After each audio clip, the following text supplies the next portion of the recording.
Sa laog nin 75 taon, naging maimbod ang Diyos.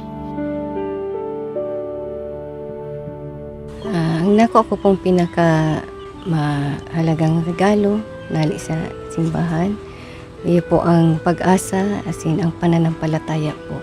Duman po ako nag-igwaning dakulang tabang po sa kuya na sa pagtubod ko po na tinatawan niya ako ng paglaom sa kuya po na na pagtrabaho.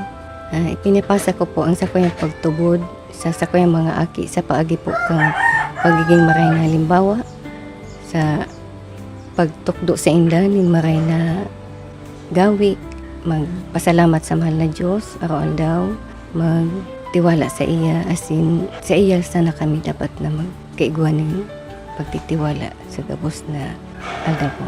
75 istorya nin pagtubod, sarong simbahan, sarong pagtubod, mga istorya kan pagiging maimbod kan Diyos.